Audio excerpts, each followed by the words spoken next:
You are here trying to fight for South Africa to end apartheid, but you yourself at home, you may not go back. Precisely. And so, in other words, they were paying him in the hardest currency.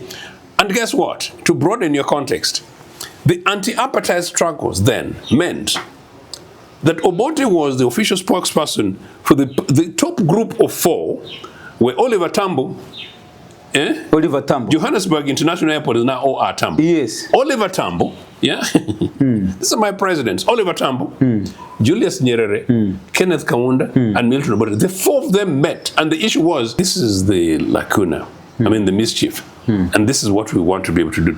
You say, what are the implications should this item become law?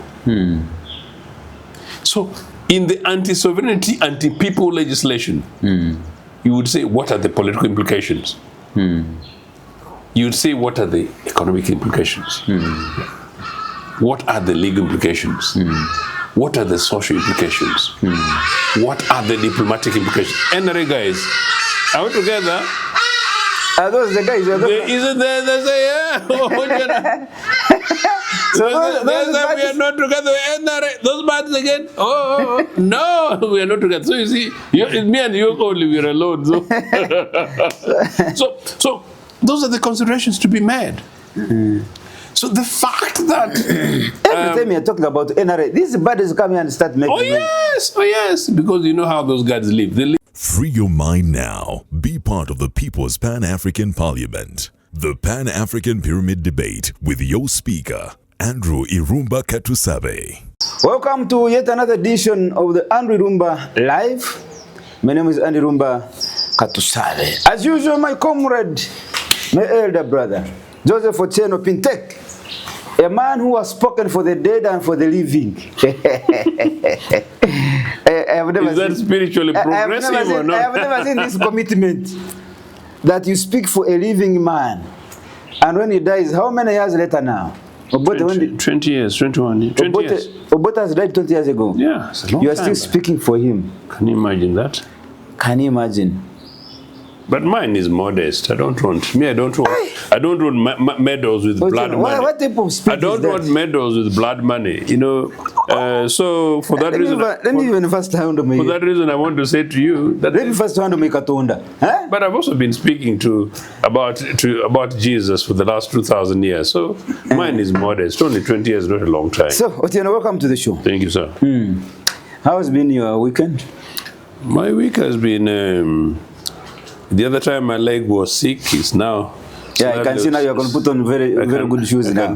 That's why you're able now to do it. But in the last show, you were not doing like this. You're doing like this. Now you're bringing. But you just want to show off your good. The last shows we've done, you were like this because you didn't want them to capture the feet. Now you put on a good shoe, you're like this. I was putting on very fantastic sandals. Why didn't you show it? Is it your cameraman's fault or what? The cameraman had to chop it. He was trying to be kind that Ochieno's shoes are not very well done.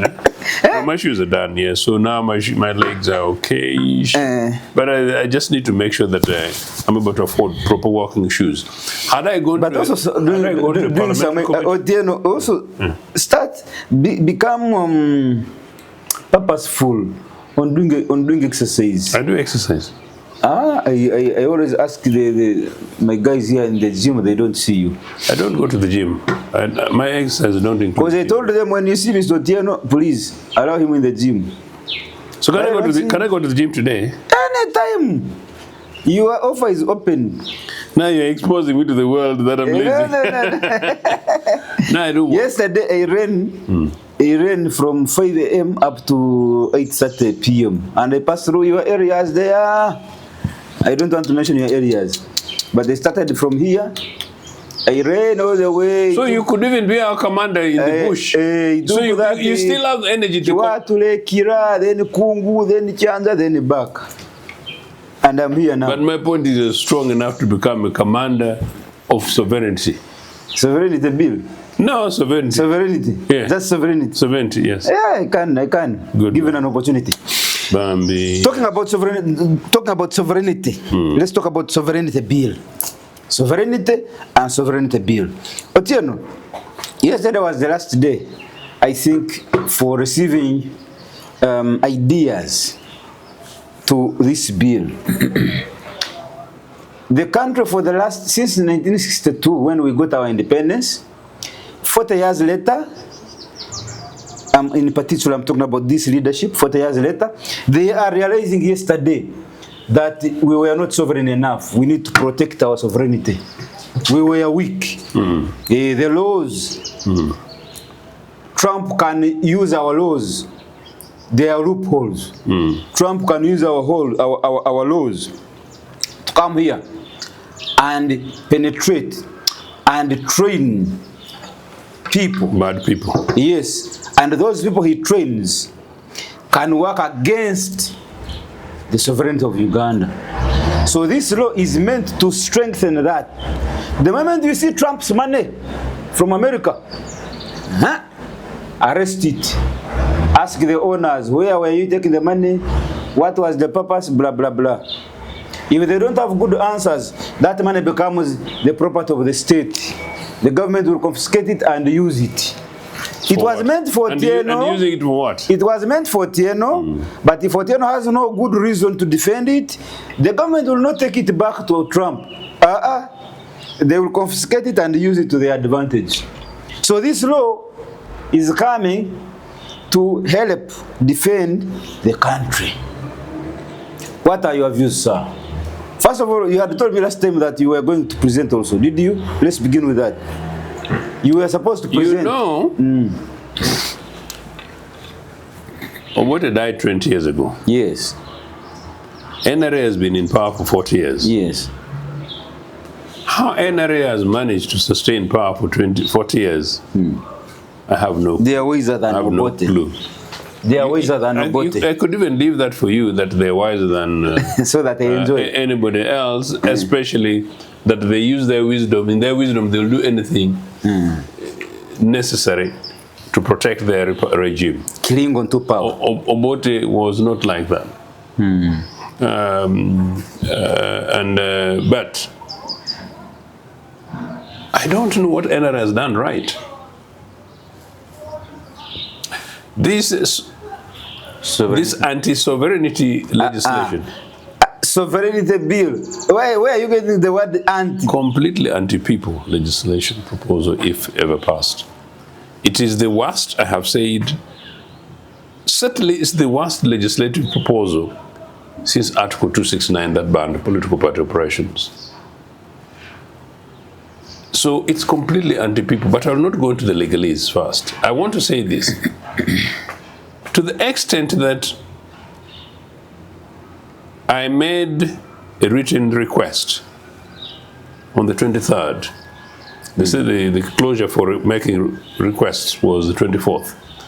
So I made a written request before end of business of the 23rd of April. I wrote to the clerk of parliament. What is his name again? Adolf Mwesige. He's got another name. He comes, Adolf Mwesige, Kasaija. He comes from my area, Bunyangabu. He was my member of parliament. Don't be proud. Why not? Because I wrote to this guy. He's a brain. He's the former deputy attorney general. I wrote an email to Adolf Mwesige Kasaija on the 23rd of April. I did not get a response. And I got nothing. Most importantly, in this day and age, where NRA boasts of 40 years, and Adolf is such a clever man, which I know is a very clever man. Very clever.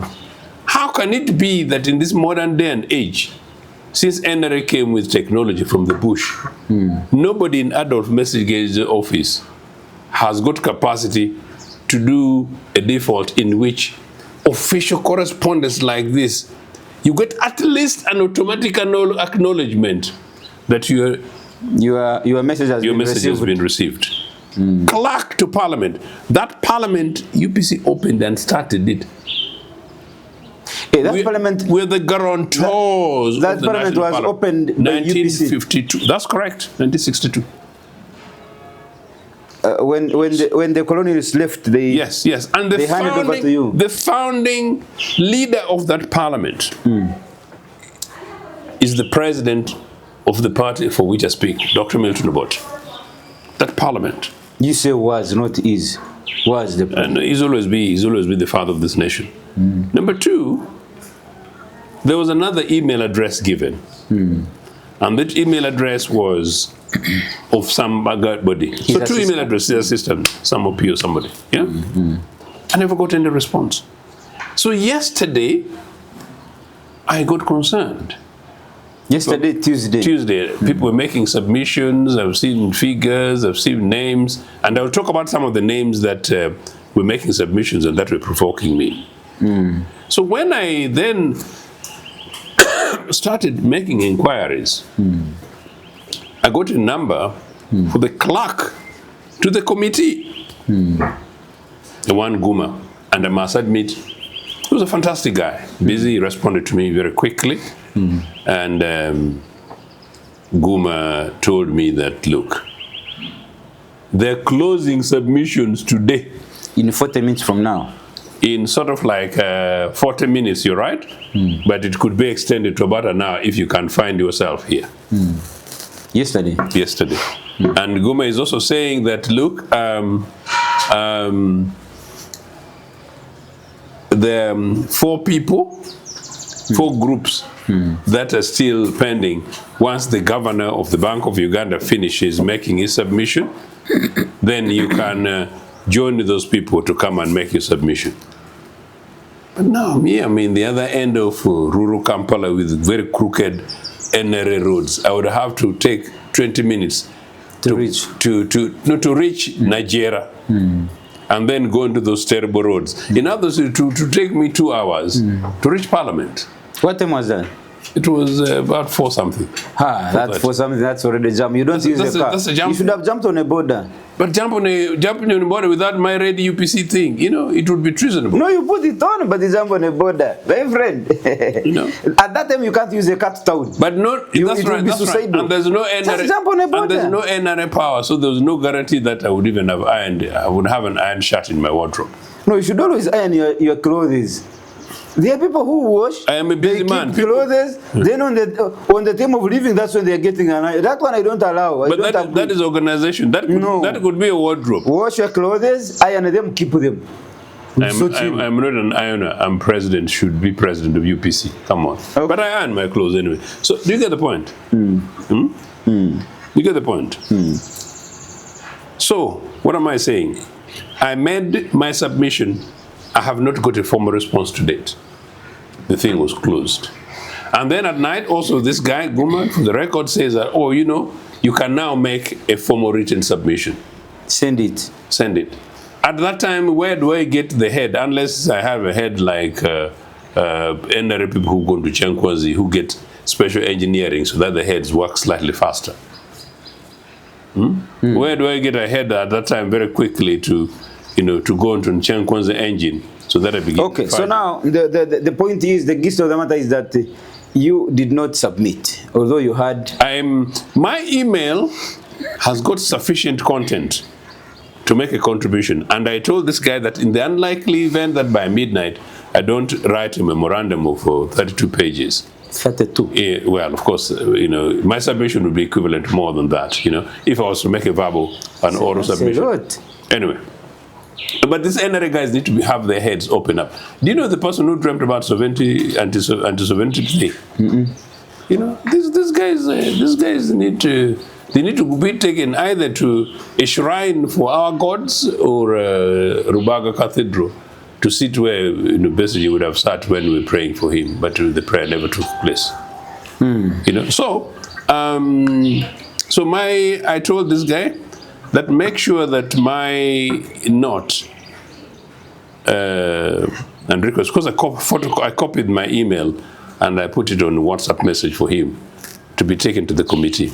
But in that, I have my remarks that one, the anti-sovereignty bill is atrocious, is obnoxious, and that the two committees should examine their conscience and go back to the concerns that the NRA people, including the NRA security, might have given to them for whatever reasons, and they use existing legislations to strengthen legislations on whether money laundering, anti-people,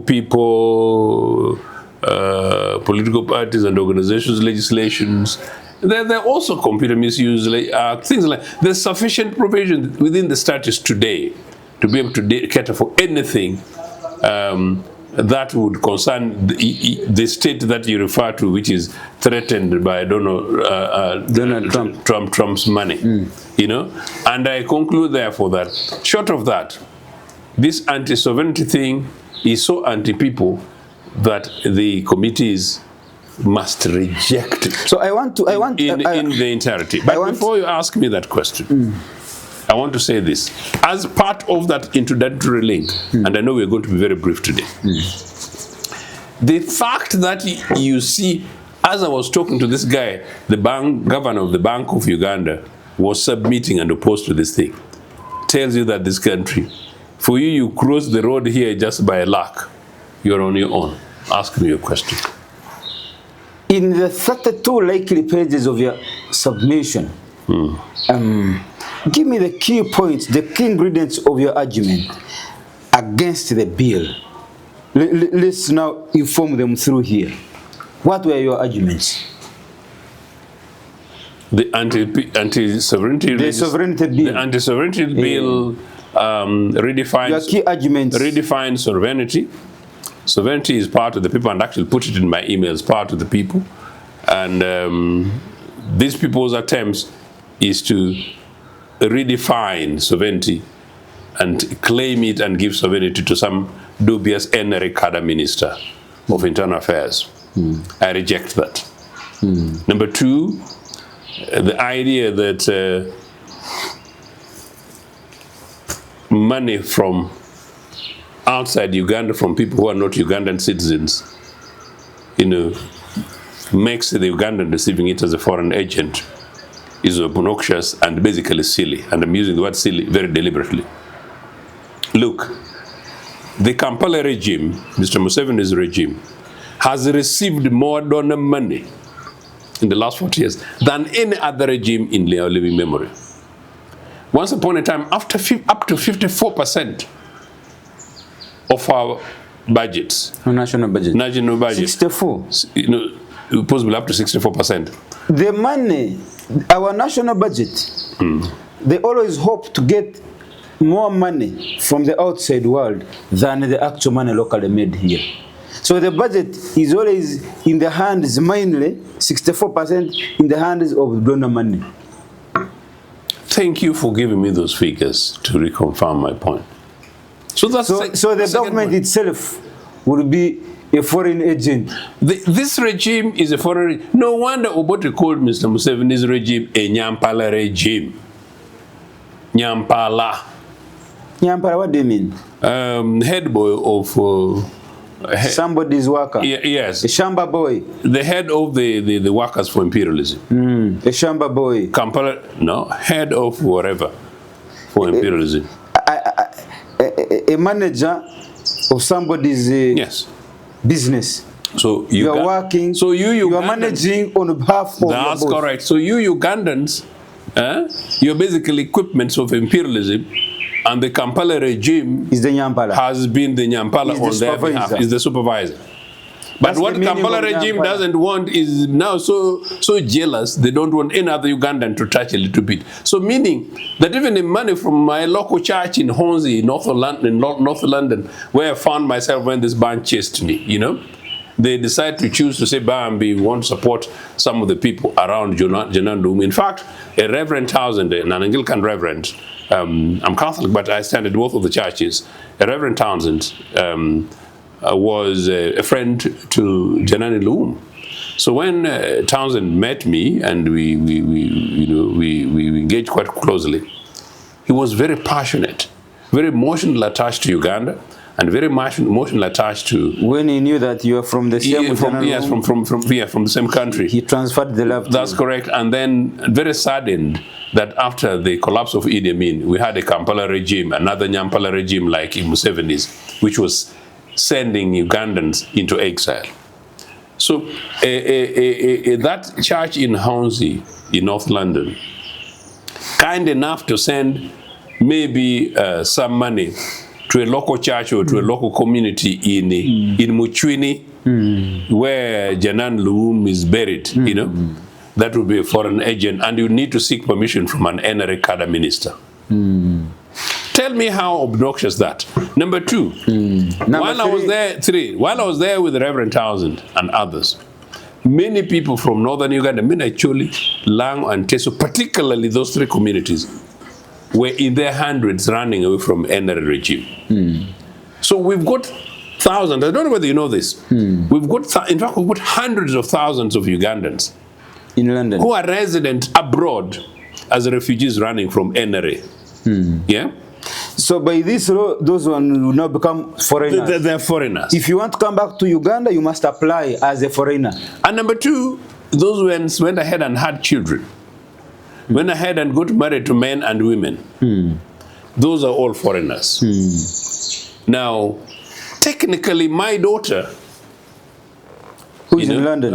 yeah, because if I don't make it personal, it's maybe it might be a little bit opportunistic and selfish. I've got a fantastic little daughter in London. That is a foreigner now. She's a foreigner. If she wants to talk to her dad, she must get permission. She has got permission from some crooked NRA cadre minister. If she wants to talk to her dad. If she wants to talk to her dad. Otieno, why are you talking to a foreigner? If she wants to She wants to send, she doesn't just want to talk to you. She wants to send some money to her dad. Yes. That money is from a foreign agent. Yes. And you must seek permission from a minister to receive money from your daughter. Yes. Otieno, you stayed in exile for Number about, two. you stayed in exile for about 20 years, isn't it? 17? My exile was 17 years, but yes. Now, the point is this.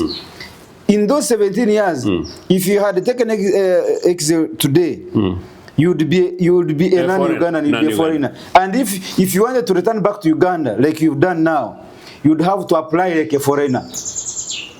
And they have, I'm sure that minister has the power to say yes or no. Yeah. So, if you have been cantankerous in the UK, throwing tantrums at the Kampala regime, and now the minister is seeing Otieno's application to become a Ugandan, automatically that will be a no. No. You have been in London. See, we got him. Sending tantrums to Kampala. Now you want to come back here. Otieno, no. You remain there. But when now if he spends if this bill passes, but when he's still out, for him to come back to Kampala, he must apply. And it is that minister who must allow him or not. So guess what? Will they allow him? I must declare my interest here. Yeah. I'm a good guy. Yeah, I know. And I do Jesus for 2,000 years plus 20 years of Milton Obote.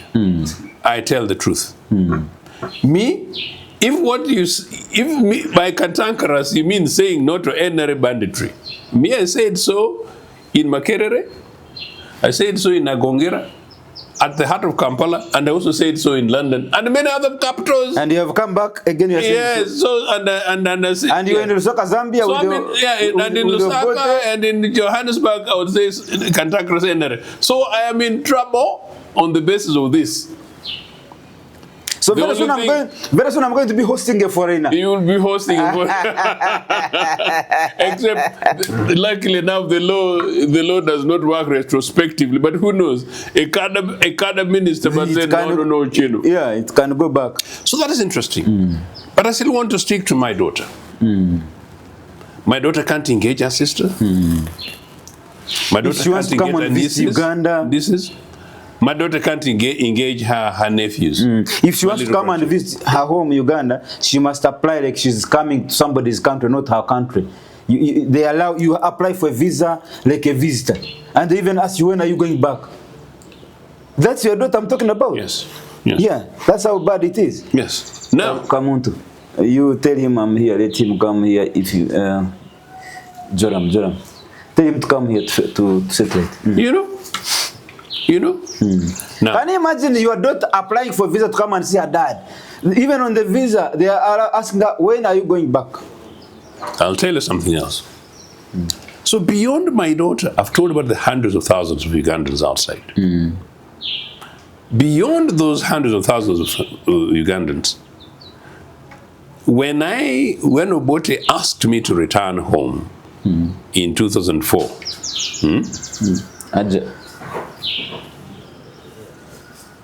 when Obote asked me to return in 2004, I was coming home to a place of uncertainty. I went to Zambia, met, then I came here with Kenya and one other person, as you know, Stephen Miller. Many people in exile were looking, will Ochieno land in Kampala or land in Luzira? When he lands, will he survive? Yeah. Will he land in Kampala or land near Mukura or land near Burupuchoro or find himself near Kabanga? Burupuchoro is what? You know, that place where the NRAs and the LRAs were dancing in the Choli land. Burupuchoro. This country, what we've gone through. Now, so finally, then after that, Ochieno lands and you watch. Since then until today, you see how long it takes me to meal as Ochieno. Excuse me for my book. Ochieno, how long it takes me to transition from 17 years of NRA forced NRA exile, to basically reclaiming my space within the country. Becoming my yourself. own country. Yes. What about those hundreds of thousands of other Ugandans? And by those Ugandans, so the Ugandans by descent like me, generations of Ugandans forced in exile abroad, and some others, another tens of thousands of them born into exile family, like Museveni's family. Many of them were born in exile. Ugandans, wake up, man. Who was born in exile in Museveni's family? A number of Museveni's children were born in exile. Okay, so Ugandans, what is it? What is wrong with your heads? So we've got tens of thousands of Ugandan children born and resident abroad, and they have no clue. They've not seen the burial sites of their grandparents, those parents. Some of them don't know their grandparents are existing today. Some of them don't even know who their cousins and families are. Some of them, most of them. Because we've got Ugandans in hundreds of thousands who've never been home in Uganda for the last 20 years, for the last 40 years. They're out there. Is this the idea of anti-people legislation, legislated so that Uganda becomes a living room of a particularly privileged, dubious lot? And the rest of Ugandans can hang, whether they're in Atiak or they're somewhere in Fort Portal or wherever, or Goma, they can hang there. It basically is not. Are you bringing because I'm Mtoro? Why didn't you use Ankole Chigezi?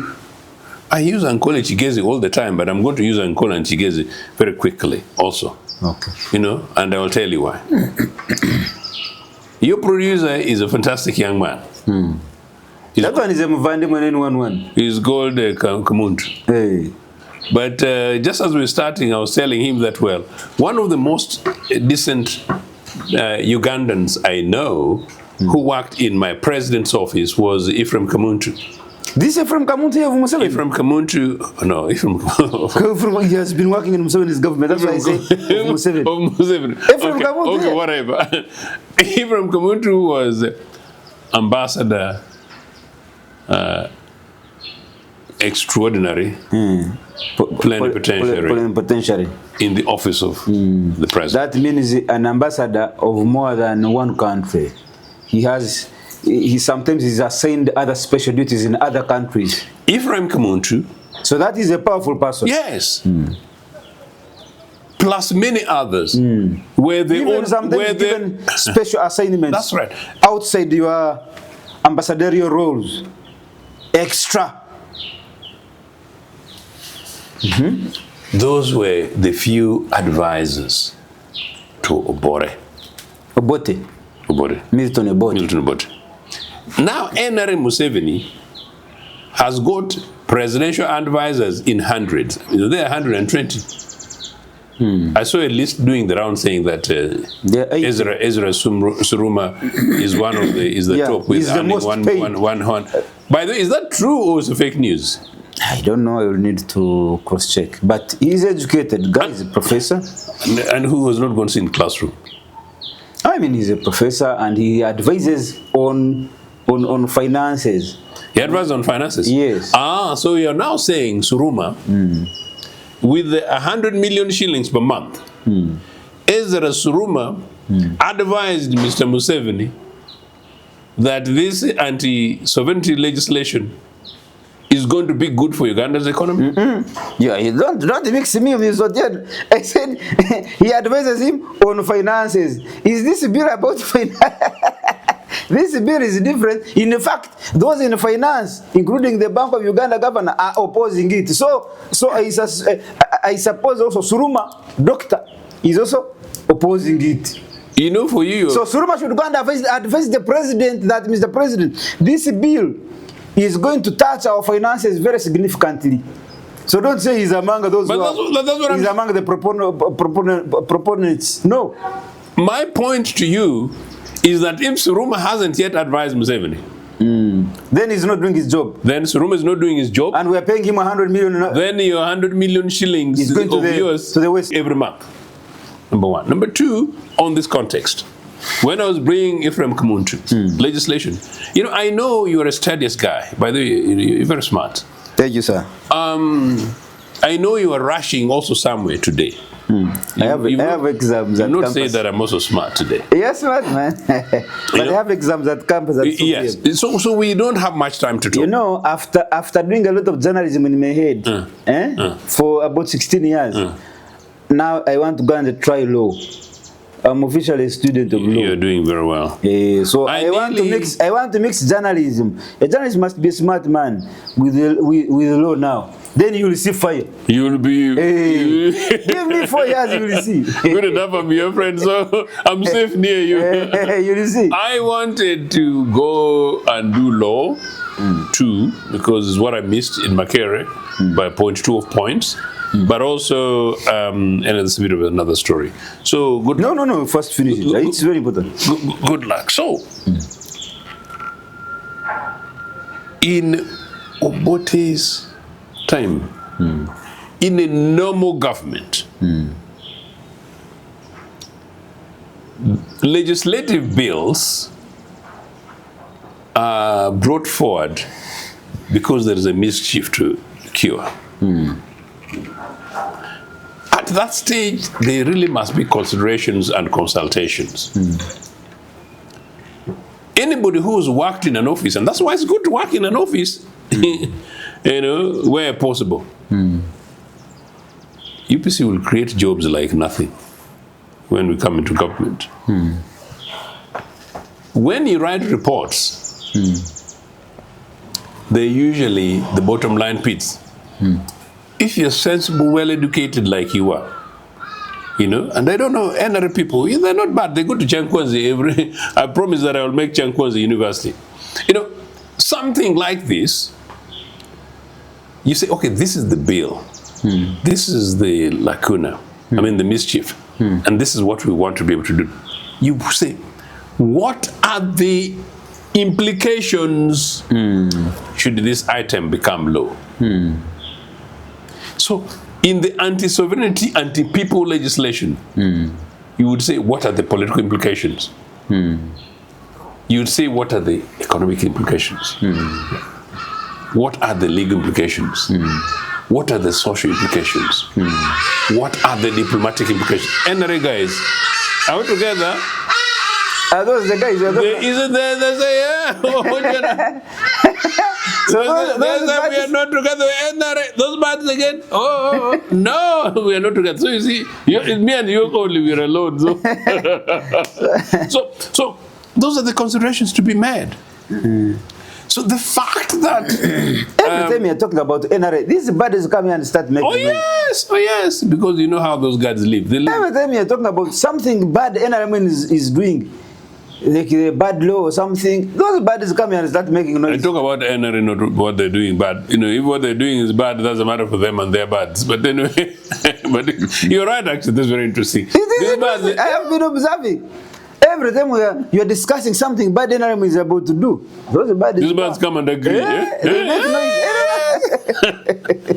So anyway, so this the legal and economic implications would have been made. So it's extraordinary that the governor of the Bank of Uganda would come and make a submission. In fact, had I been sufficiently communicated, maybe my submission would have been just before him or after, but it would have been a delight. He's a fantastic guy, by the way. So if the governor of Bank of Uganda is making a submission, tell me that that we shouldn't be having people being sacked. People should be losing their jobs for wasting our time on this. That is what I'm saying. You know, the Ephraim Kamuntus of this day world, at the time, this thing would not have seen the day and age. But since they're the Ephraim Kamuntus of these days, I don't know what the relationships are or whether or not Mr. Museveni has time for them to be advised. But also I want to say, this is how my president worked. Even when there is going to be a parliamentary debate the following day on, say, matters of education. Milton Obote.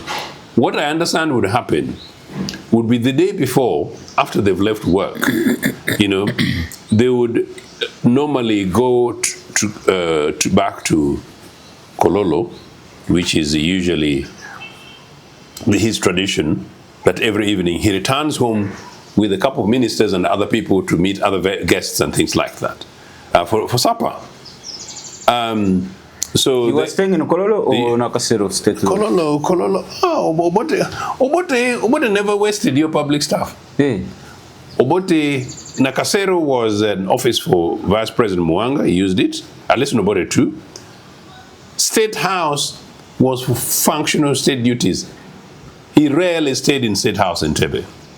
He stayed in his private property at Impala Avenue in Kololo. Hey. Yes. When he was president, he was living in his home. Yes, predominantly. Then the state lodge in Nakasero, which has now been annexed land, and many people have been captured wherever. And by the, that was I don't know whether there's a place for cowards or a place wherever. Yes. Then for him, if he wanted, he would stay in Entebbe. Entebbe, when is the state function? But occasionally. Yeah, occasionally. Yeah. So Mr. Museveni would be staying in his home in Kampala here. He would have built his home in Kampala. Yeah. Or maybe a posh place in Nakasero there. Yeah. And that is his official home. Yes. Personal private property. Yes.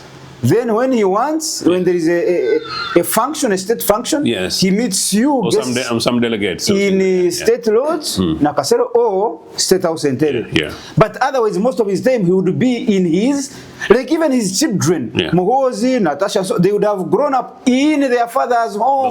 That's correct. Not in State House Nakasero, State Lodge Nakasero, or State House Entebbe.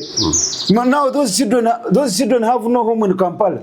That this is our father's home where we grew up from. No, they grew up from a public place. Yeah, and to be fair, the Obote's children, they both spent time in State House Entebbe, that is true. Spent time, but their former home was. So they would also go there occasionally. Indeed, and also still remains in Kololo. That is a new one, I didn't know. Yes. Now, Obote's return to Nakasero would mean where the seat of a meal, of a glass of wine, you know. You see? Every time I talk about NRM, those buddies come to. I think they don't want you to to talk about NRM. The gods shall deliver. But you know, Mr. Ochieno, sorry to take you, quite a different angle. Nature is very, very. Nature is an interesting thing. You don't know those birds could be communicating something. That is. But we human beings fail to interpret. When we're spiritually low. Yes, when you're spiritually yes. When my father died in 1994, 30th June, I will never forget that day. They were in mutual chambers for Poto. I don't know whether you know Fort Poto. Mutual chambers. Of course I know what, yeah. But mutual chambers, do you know? That was the Rukurato. Yeah. So they were there, and my father was so tall and very huge, so he would suffer from high blood pressure. So they had brought a proposal to triple the fees for the markets. They were going to triple in one go the market dues, and he was one of the tenderers of the markets, Mogusu market, Rubona, Nyachibumba, Ruihamba. He was the one who used to take the tenders for those markets. Those guys came one day and they said, we're going to triple the what? So for him, the problem was not him paying that. His problem was, after me, I'm a businessman.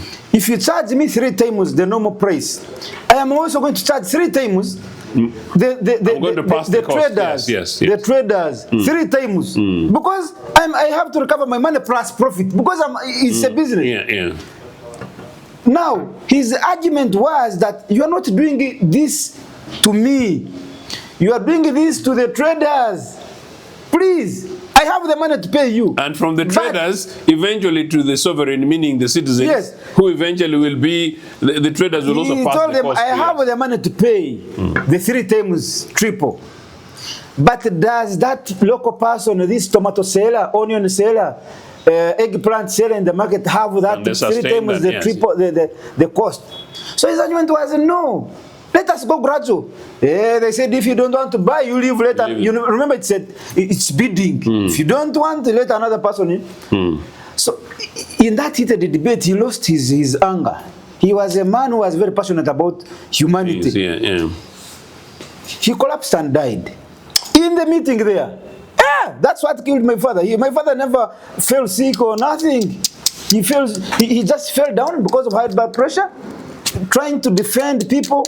But then the rest of the leaders people had sent to the Rukurato are not joining him. For them, they thought it is him who wants to take over.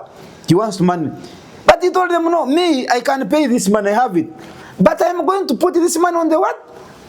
On the seller in the market. He doesn't have the money. I have been here for a long time. I have been bidding this market. I'm the one in charge. I know our people. Please. Don't think about money, but also think about the people. He lost the debate. He died. Now, the point I was bringing about these birds, in relation to these birds, let me tell you what happened. Because he died in Fort Poto, we were in the village, Masika. We had not known what had happened. We didn't know. We were going about our normal business. But tell you what, our father had about 500 heads of cattle. Then we had dogs like 6 at home. If it clocked 7 p.m. at home, don't come home. Don't come. The dogs will have you for the meal. 6 dogs, every dog, each one like this, huge. So around 6 p.m., the cows, they start making a lot of noise. More cows. Then our mother is like, what is happening to this cow? You boy, go and see what is happening to the cows. You get it? Some elder brothers ran to the farm to go. But you find the cows are there, nothing is happening. But they are making noise. Before you knew the dogs now, they used to be in the cage. Because when you let them out, they will kill. So they would let them out at 7 p.m. So the dogs in the cage started making noise. Out of nowhere. Everybody was confused. What's happening? So we started asking ourselves. As we were still confused with our mother in the compound, then we saw a friend of our father, very close friend of our father. He was riding a motorcycle. When this man came, every day whenever he came, he would be very jolly, he would be very, cordial, joking, laughing. This time when he came, the man was kind of like this, but he's not talking. He came, put there his motorcycle, then he entered the house. Our mother is welcoming him, he's not responding. Then our mother is saying, what's wrong with this man? Whenever he would come from there, from the compound, you are looking at the jolly man. Now he's coming, he's cold. He enters the house, they are greeting him, we are greeting him, he's not responding. Then, when our mother goes back to the, he leaves the sitting room, goes back behind, he calls one of our elder brothers. He says, you go and get some cloth and tie your mother in the stomach.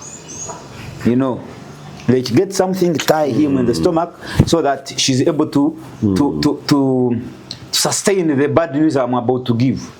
You get the point? So, but also he's not telling our brother what has happened. He's telling him, go and tie your mother.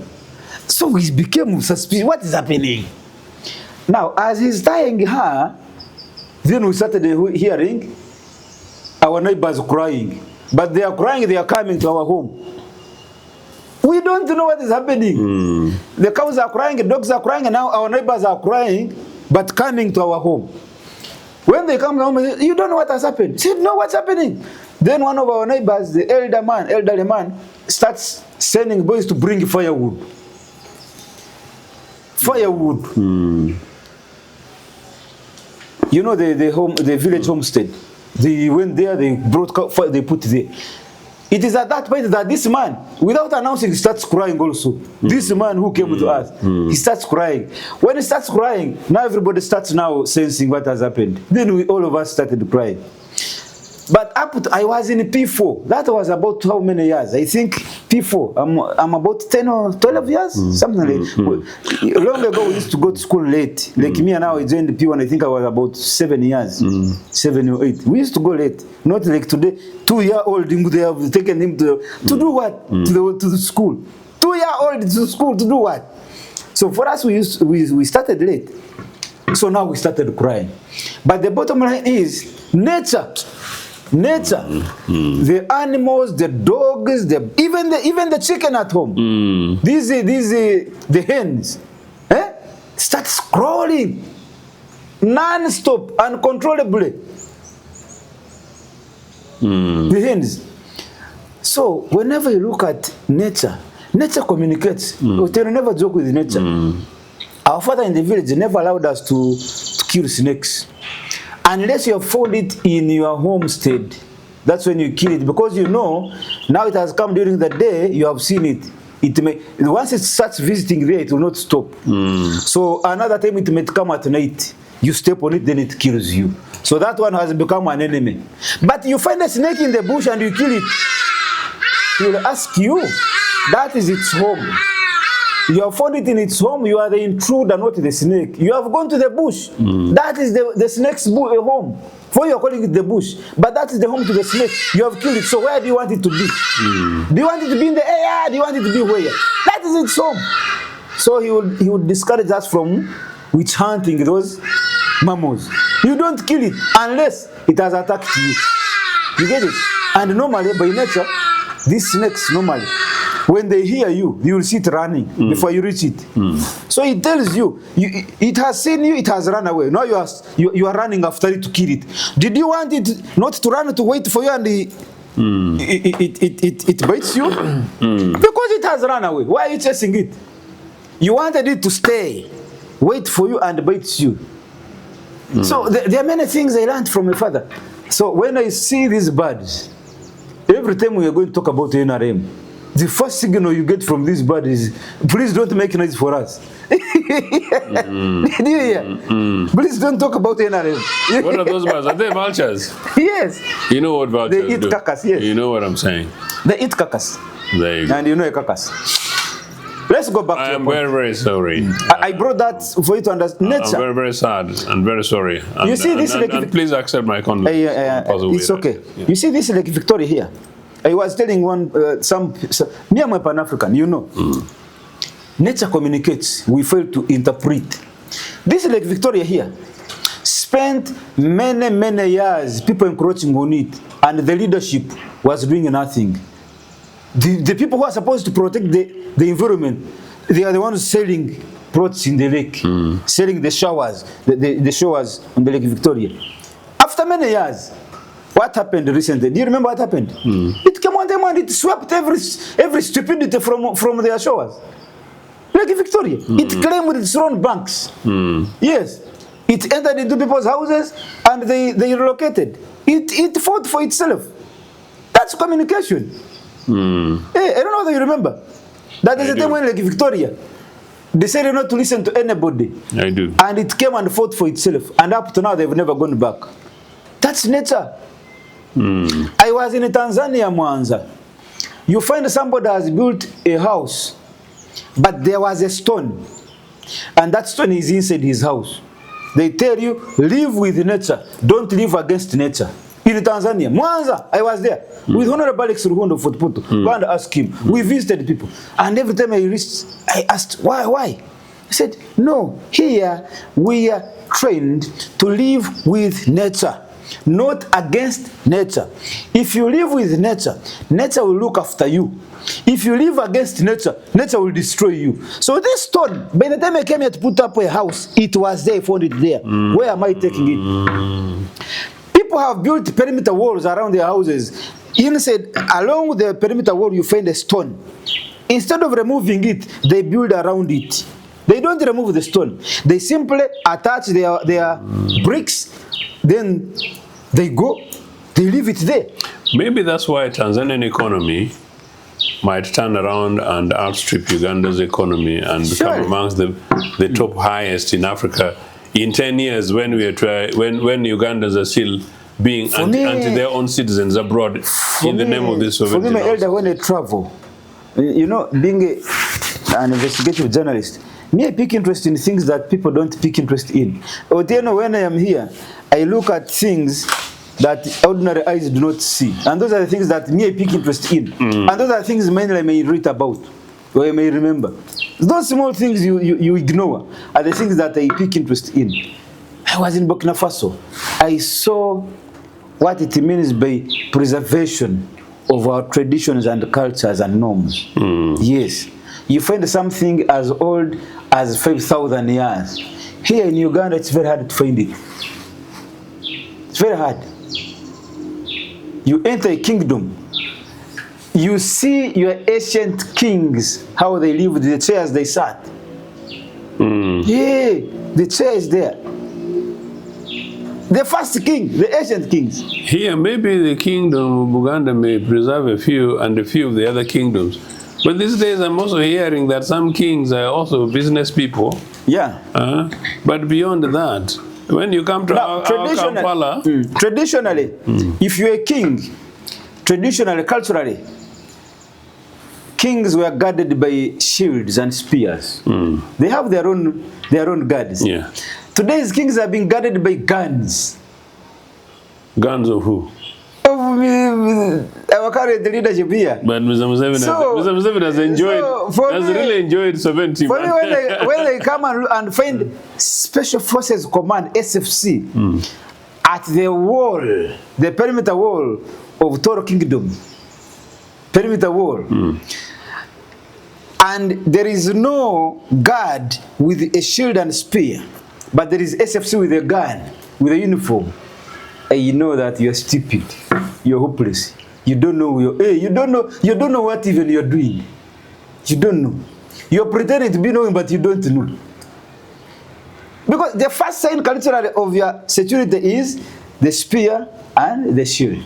Those masculine men stand at the gate of the palace. That's what they found in Burkina Faso. Yes, because times have changed in crime and so on. There could be some other layer of security, police. I get you, yeah. But the first sight you see is the culture. And Maponga taught me that this is not just culture, it's culture. Culture. It's not just agriculture, it's agriculture. Agriculture. It's a culture. But culture. Agriculture. But Maponga is not bad, man. So there are some people who say, this is agriculture. You are just you're not understanding agriculture. No, it's a culture, African culture, to grow food. It's African culture to have food for the homestead. After you have sufficient food for homestead, agriculture. Now you can have surplus food for sale. But first is agriculture. Now you find here stupid people having coffee, cotton. They don't have any other garden in the homestead. No, the only thing they have at home is coffee. Coffee is not food. you're not going to eat it. It means you are mentally retarded. You are first going to have to look for a buyer for your coffee. Get money. Then go to the market and buy food. You see, Otieno? You see the cycle. If you're hungry right now, Otieno, you're supposed to get a panga around to your garden, get a matoke or Irish pie or anything. I'm hungry now. Matoke. Come and cook for your family. Now, for the sake of some stupid families today, you first have to go pluck that coffee, dry it. Then after drying it, go and look for the best buyer. And now the market price is set by the European. Your coffee, the price setter is the European, not you. Then look for the buyer, buy your coffee. After selling your coffee, now go to the market and look for food. No, you can't go to the market after selling coffee to the European. Yeah, where do you go? No, you're a foreign agent. You might go for treason. Now that's the issue. That's the issue now we are talking about. Agriculture. The culture of cultivation.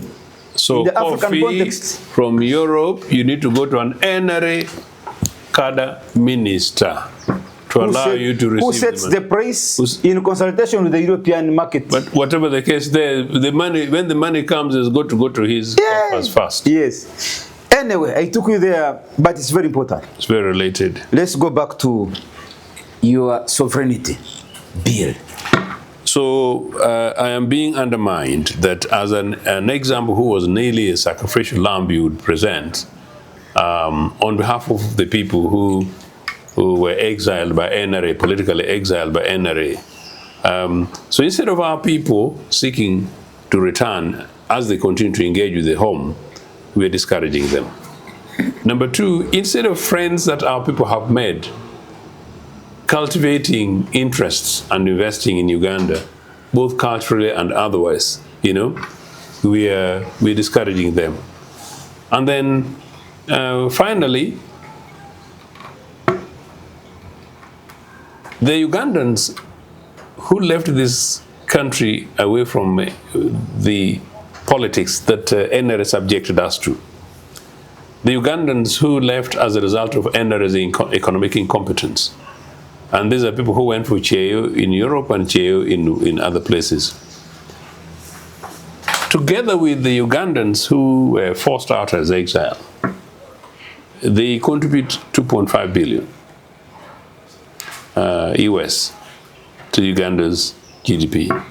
They are at the moment the second biggest net contributor to the exchequer after commercial coffee, as you suggest. What did this person smoke? The person who was doing the anti-sovereignty legislation proposal when they were drafting this. What were they smoking? Coffee. I don't think there's. I think Ugandan coffee is much more clever than that. Maybe they're taking Eritrean coffee, and the reason is because on the basis of this provision, the anti-sovereignty legislation, if it passes, would make Uganda such a shrouded space that in Africa you can only compare it with Eritrea, and around the world you can only compare it with Eritrea and North Korea. Okay, as we leave that point, Otieno, by God's design, you are born a Ugandan. I am born a Ugandan. Amen. Nobody, by use of any type of law, constitution or whatever, nobody has the power to come and withdraw that citizenship from you and then say, if you do this, I will give it back to you. This is what this bill is trying to do. That Otieno, you are there now. A minister has the power, using the constitution, vague one, to come and say, from today, Otieno, you're not a Ugandan. But the next time you want to be, please apply to me. You are giving yourself a lot of importance, self-importance, which even God today may not have. Once God has created you in Uganda here, today, Otieno, God cannot withdraw that from you. No. The day he decided that Otieno should be born a Ugandan, he cannot withdraw it. The only thing he can do is to kill you and say, come to me in heaven. But you have gone when you are Uganda. And even when I go to that heaven, he says my remains will be where? Here in Uganda. Actually, to be precise, in Agongera, not far away from where my dad and mama, yes, and in the same compound where my grandfather and grandmother. If God cannot amend that, who are you to amend it? That today you are Ugandan, tomorrow you are not. If you want to be again, apply to me. That is self-importance, which is too much. And I sometimes don't understand. These people, some of these laws they make, even before they die, they are the first culprits. Catches up with them Themselves. That is why. Which relatives do I have outside Uganda? Not one, not two. But those ministers, almost his entire family is outside. There is a time, last time, some few years ago, Sam Kutesa spent a lot of years in German hospital. In German hospital. Now, in this law, if you have spent a number of days outside Uganda, you are a foreigner. So it means Sam Kutesa, when he was in the hospital for those almost years, I think years, he was supposed to apply back to get his citizenship to come back home. You have left your wife and children here. You have gone to Germany for treatment, cancer. You spend there a year in hospital. When you say, I am going back to Uganda, they say, by the way, where do you belong? Which citizenship are you? Because you are not German, you came here as a patient. You are no longer Ugandan. Your country, Uganda, the law says, if you're out of Uganda for 30 days or 90 days, you are no longer a citizen. You have to apply. So now we want to discharge you. Oh, because you took a lot of German coffee. Now the hospital German wants so they discharge you to where? One of the are you getting the point? Yes, I am. And one of the they discharge you to where? One of the things you need to apply, and they may not allow you. Yeah, and one of the things you're putting in my head is that I don't know who these people are. Because I've asked, I don't know who the originator of this idea was. Even if they're guys, even if they end of people from Endera Security, what intelligence do they queue? Which classrooms do they go? I know I've seen somebody there. There's some guy who was in NUP and now in NRA. Hey, Nsibambi Yusufu. He's a law don. Do you know what? Makerere University.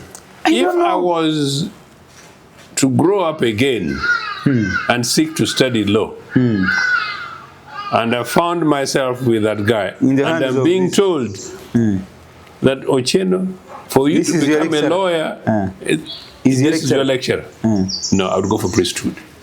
Priesthood? No, I would withdraw. But then, let's leave that point now. In the next 5 minutes, let's use 5 minutes. Let's talk about xenophobia in South Africa. You've been in exile. Ochieno, you've seen these things. But more importantly, Ochieno, 1990, was it 94? The apartheid in South Africa. Was it 94? 94 when they had the elections, yes. South Africa did not fight apartheid alone. They wouldn't have managed Ochieno. South Africa was able to stop apartheid because other brothers from other African countries joined them. So this is not their sole victory, apartheid. In fact, those who were fighting apartheid were not being trained in South Africa. Some of them were even here. Some were in Algeria. Up to now, Algeria has an office for ANC. There, they gave them. Most of these African countries, they welcomed South Africans. Training, facility, finance, they helped them. Today, a South African says, who are you? My name is Irumba. From where? From Uganda. Go back to Uganda. In fact, they will even beat you if you don't give an answer. Yes. There's a question. Yes. From Uganda, what are you doing here? What are you doing here? Yeah. Today, South African asks you, Irumba, you are here in South Africa doing a job that a South African should be doing. Then what should we do?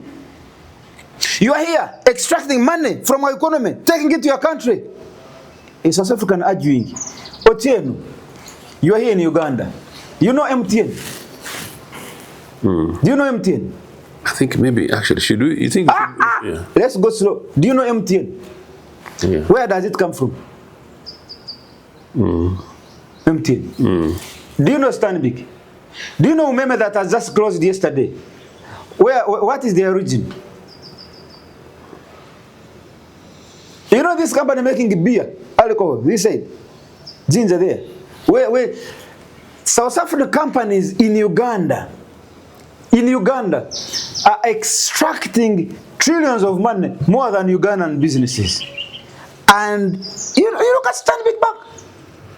Many banks, not only one. Most South African banks companies are here. They are mining gold, our resource. They are mining gold here because they have expertise in gold mining because of the South African gold. This is called what? DBS. That mine gold in South Africa. That's why they get the expertise. That's called what? That biggest gold mine. The DBS one. I think so. So, you are here in Uganda, you are in Kenya, you are in Congo, you are in Ghana, as a South African, you are making money.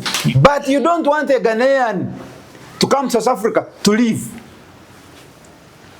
You are here as MTN. Every month, you are collecting trillions of money from us. But me, Rumba, having a job that pays me 1 million equivalent of Ugandan money in South Africa, I am a bad man. Meanwhile, you are here extracting trillions every month. And then you talk about brotherhood, Pan-Africanism. What is Pan-Africanism? What is Pan-Africanism? We are, as Pan-Africanists, we are voting. Ochieno, look here. Last year you attended our awards. Last year you attended. What was our theme on the Pan-Africa? Do you remember? No, remind me. USA. USA. That was our theme as Pan-African Pyramid. United States of Africa. You remember? United States of Africa. One passport, one people. Borderless Africa. This was our argument. Borderless Africa, one passport for Africa, United States of Africa. We want one president of USA. All these other presidents in Africa, the 54, should be governors. This is the extent to which we have gone. This is the level where we are in our debates, in our dreams. So for you, when you are still here arguing, sending a Ghanaian, a Nigerian from South Africa back to their so-called countries, then you are so behind when it comes to Pan-Africanism, because we have left that 1,000 miles behind us. We are no longer looking at a South African in South Africa. We are no longer looking at a Ugandan in Uganda. No, we are looking at an African in Africa. African in Africa. So when you see this xenophobia in South Africa, black against black, this is equated to, you know, these, what are they called? What is it? Grasshoppers. Grasshoppers, you know grasshoppers? In a glass or in a bottle, fighting each other. Meanwhile, they are not thinking about fighting the one who put them in the bottle. They are not concerned about who put us in this bottle and how can we break the bottle so that we can live at large. No, they are fighting each other, killing each other inside the bottle. The problem of South Africans are not the blacks. The problem of South Africans are the white Boers. The whites who took over their land by 97%. 97% of South African land is in the hands of the white man. That is their enemy, not the African man. That is their enemy. When they talk about white farmers, they are talking about people who have land to farm. You have no land, so you are not a farmer. You have no land to farm. So why are you fighting a Ghanaian who is earning 1 million? But you are living a Boer with square miles of land. In this xenophobia, The whites they are watching the Africans fighting from the flats on top of their buildings, the apartment. They are watching down, black against black. What type of stupidity is happening in South Africa? I've finished, Otieno, you talk, and we close the show. You could as well close the show because you finished. No, you give your opinion. No, I'll not give my opinion. I'll just close with a few facts. Yes, number one. One, in the anti-sovereignty legislation proposal that we discussed, I hinted to you that what was missing was leadership. And it was leadership because to the extent that I make a submission to a clerk to Parliament and I don't get an acknowledgement, and the person making that submission is Ochieno of UPC, what about an average ordinary Ugandan? Number two, if I cannot get a response from a clerk to Parliament, who should really be the chief administrator of Parliament, the chief overseer speaker, then what about an average member of Parliament or a parliamentary committee? And what about these hundreds of people who work in Parliament? I'm told some of them are boyfriends and girlfriends to individuals. So at what level of professionalism do we say our people are operating at? The other day, celebrating 20 years of NTV in Uganda, I met a senior professor at Uganda Management Institute. UMI. I didn't know him. Yes, he was very generous to me. But I had to remind him that UMI, Uganda Management Institute, was formerly the Institute for Public Administration. And I put it in context that the idea of UPC founding Institute of Public Administration was that once you graduated, you go to the institute. It's an induction trainee thing for public servants. And it was premier. So meaning by the time before you work in the public agencies, after Institute of Public Administration, you can imagine it is the public chankwanzi. Yeah? We had top-notch public servants, top-notch officials. Okay. That has gone. Okay. I'm giving you context. I hear you. And I'll conclude with it. No. I'm giving you the context. Then you move to the leadership then of governance. I gave you the examples of how a national government would do. When I took you to Obote's home, you got correctly mesmerized in a good way by the fact. But what I didn't say was that in Obote's retreat would normally be discussions with ministers and other people. But normally if there was a normal big debate going to take place in Parliament, the consultative process would involve, on that day, the relevant cabinet ministers. Suppose there was an education white paper proposal. The Minister of Education would sort of retreat with these guys, in that informal setting, and people brainstorm. But number two, I think I've told you this thing. You know, these are, you guys are, people are buying my books for nothing for the moment, but of course you still have to pay for these things. Number two, academicians and important public people would visit Obote. So people like Professor Akiki Mujaju. That is important. Yes. That is mine. Yeah, of course, you know, bless them, man. Those are our citizens. Those are national heroes.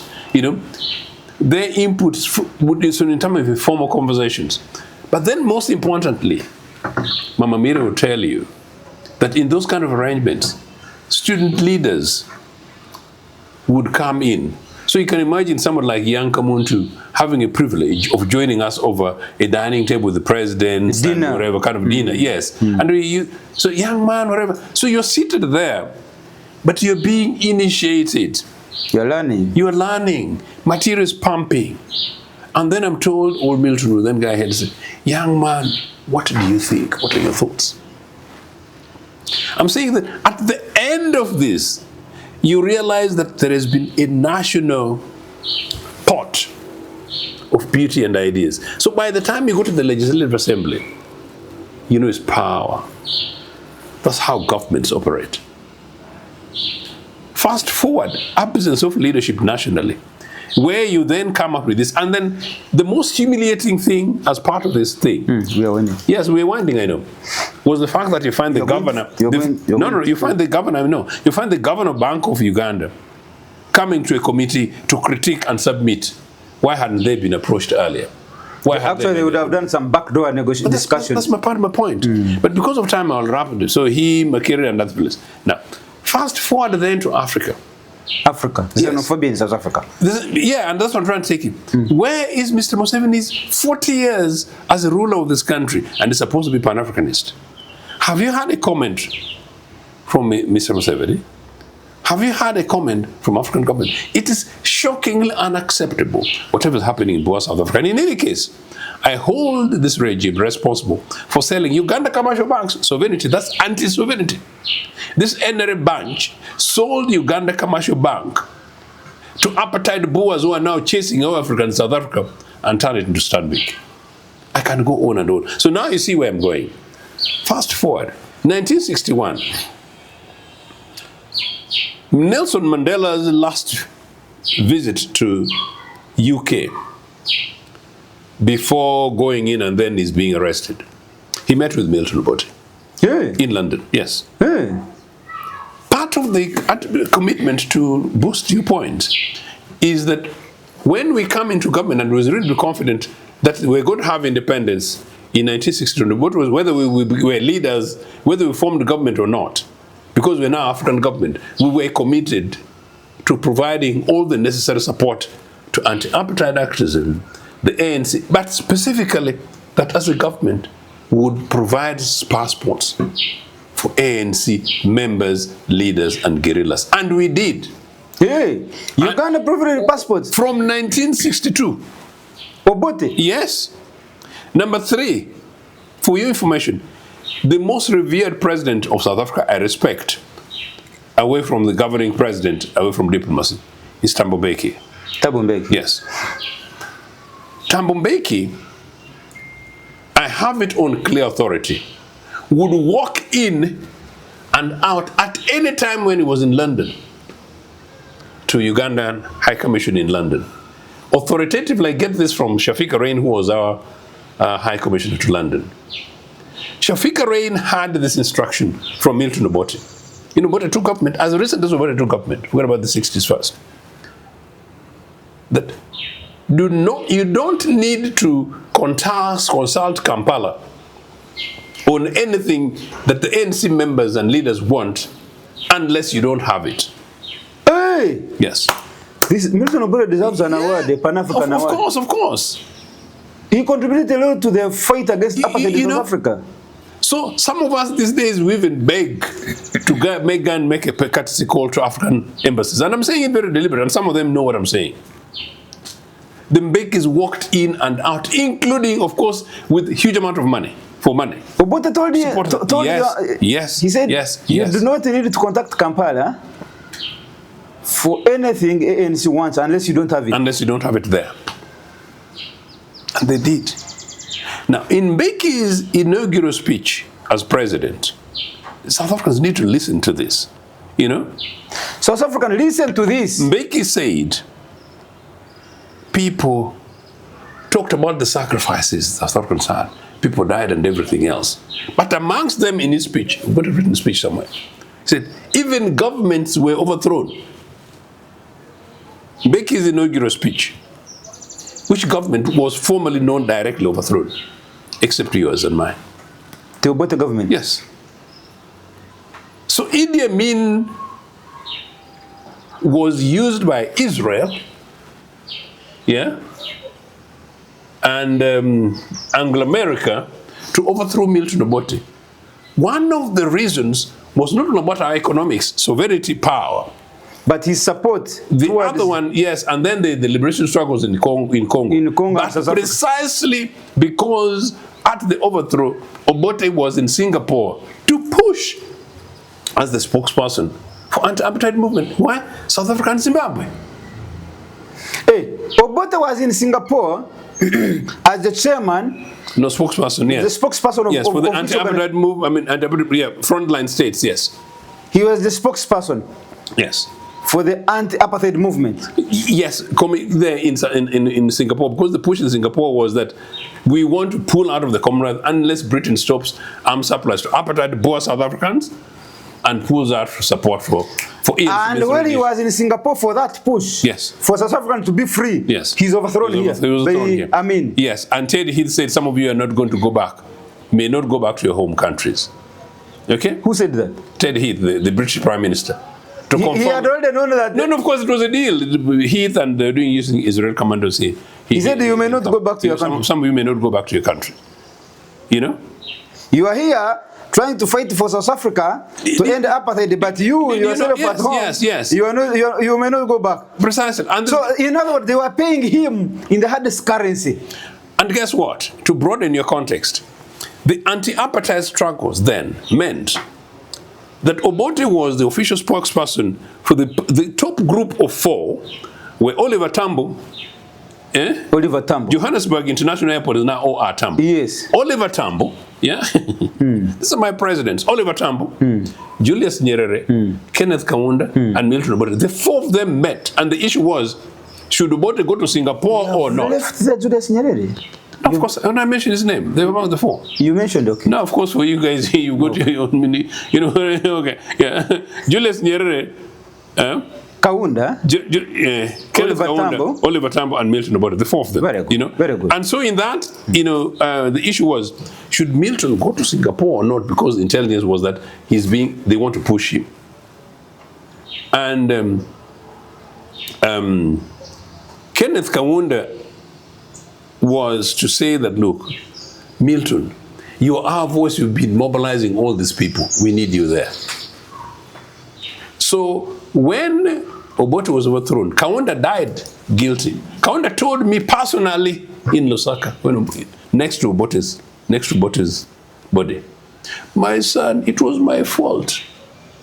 Interestingly, Oliver Tambo is reported to have said, maybe Milton should not go because we shall lose our voice, the official voice for this thing. But why Singapore? Singapore was that summit. These 4 had mobilized all Commonwealth countries. And the majority were now willing to pull out of the Commonwealth unless Britain changes its position. So what is the point? The point, therefore, is that the fight against apartheid was not only amongst Africans. All Commonwealth countries, including those African states in the Caribbean, and to be fair, Asian countries, including India. So, oh, come on, wake up, Africans, man. So when you see what is happening in South Africa, xenophobia against Africans, what comes into your mind? I hurt. Oh no, I hurt. You lost a whole government. I lost a whole government, and this is my crooked future and my republic. I hurt. Number 2, I continued to do these things. Number 3, Winnie Mandela, of course, is my hero. And number 4, I broke down in my house in London. I broke down when Chris Hani was gunned down. Okay? Now, if you listen to what Chris Hani says, no, these young South Africans, man, just like some of these young kids in the streets of Kampala, they have no clue where we're coming from as a people. And on that note, my elder brother, I can't let you cry on camera. We gotta end this show here till we meet again next week. Thank you so much. Africa is possible. Africa, don't agonize. Organize. One day we'll be there. We are hunting for a United States of Africa. One country called Africa. South Africa, you are saying you go back to Ghana, you go back to Kampala, you go back to Nigeria. My friend, this is our land. Cut off the camera. Free your mind now. Be part of the People's Pan-African Parliament. The Pan-African Pyramid Debate with your speaker, Andrew Irumba Katusabe.